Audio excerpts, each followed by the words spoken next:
So my Pi project was based around building a environment sensor. So what exactly was the plan? The plan of this project was to create a device that could not only read the temperature and humidity of a room, all while showing a clock display when inactive, but also holding the capability of emailing the user upon a sense reaching a certain threshold, such as the temperature getting too high or too low, or humidity getting too high or too low. While using a Raspberry Pi with a SenseHat, I was able to complete this project that could be used for anyone that may have an area around that they would like to keep in a certain sense. So why? What brought this project to be an idea? Well, mainly it was the humidity in my bedroom. During colder months, my nose would get dry, which would only cause different problems to occur. I have a humidifier, but forget to turn it on when sleeping, so I decided that I really needed something to remind me to turn it on. So from the need of a reminder, this project had come to mind. Not only did it help remind me to turn the humidifier on, but also to turn fans on when the room was getting a little too warm as it was getting warmer outside. So how does it work? To create this device, I used mainly two different Python scripts, with one being based around the LED array on the Pi, and the other being based on the SMTP aspect. The LED array script contains code in order to grab both temperature, humidity, and the time, which will display the information once the joystick of the Raspberry Pi is pressed in. The script also includes an inactive timer, which will set the display back to showing the time once the humidity or temperature reading has been displayed. The SMTP script was a bit shorter and it contained code to create the SMTP email to the user along with setting the threshold for the email to be sent on humidity and temperature.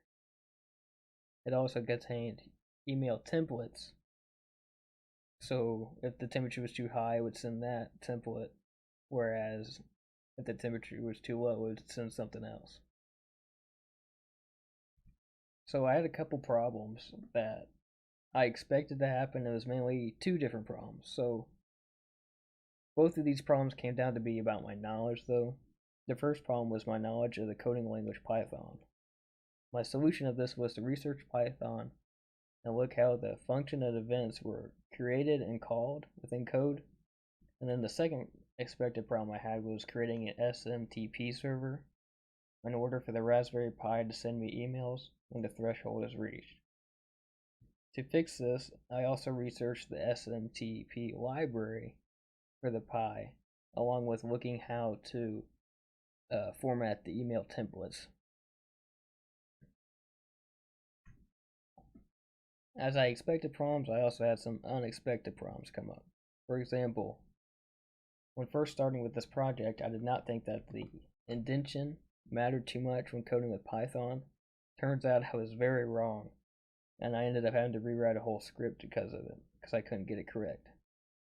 The second big problem I had was that the temperature reading from the sensor was being affected by the heat from the Pi itself.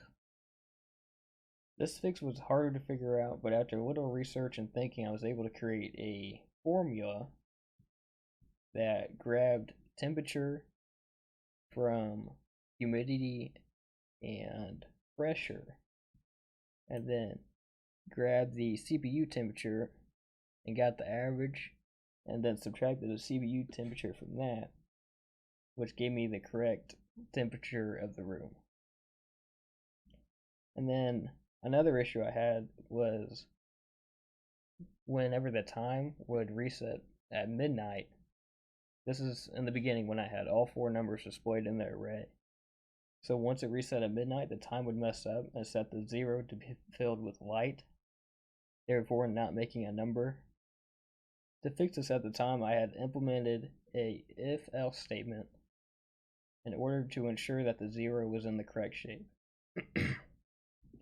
Finally, the last problem I had was with the new display that I have going on and the joystick events.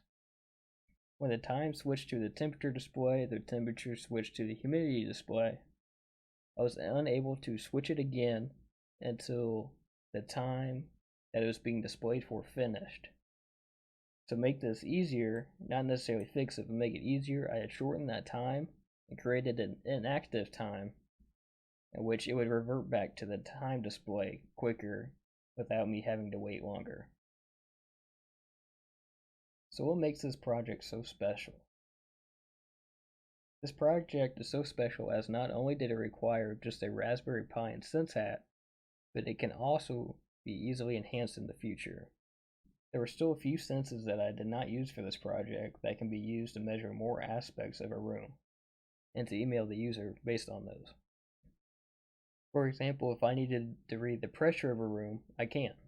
Another option would be to configure the Pi some more to keep the Raspberry Pi outside, and from there you can set it up to email you at certain times of the day with measurements of the temperature, humidity, pressure, and even wind speed. So what have I learned from this? I learned many things from this project, but I was able to nail it to 3 aspects. I learned basic knowledge of Python, which I found to be very useful as it is a commonly used language today. The second aspect I learned was to set up an SMTP server. This was a pretty interesting thing to learn, as I never really messed with SMTP in depth before, and it turned out to be pretty useful. The third thing I had learned from this was more about the SenseHat and the capabilities of it. I learned a lot from using the SenseHat emulator to view the different aspects of it, but overall, I had learned quite a bit of problem solving with this project, as it was my first major project that was solely focused on my knowledge and work. So in this image here, you can see that it shows the number 16.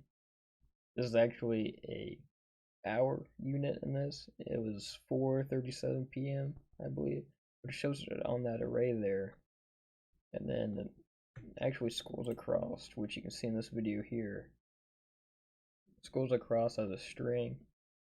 You click in the joystick, it shows the humidity, which at this time was 24.2%, reverts back to the time. I click it, and the time will go across again, even though that's what it does when it's inactive. Click it the third time, shows the temperature, which is 76.1%. And as you can see here, the Raspberry Pi was emailing me. I had all these templates set up within the code, and you can personalize them to how you'd like if you were to remake this.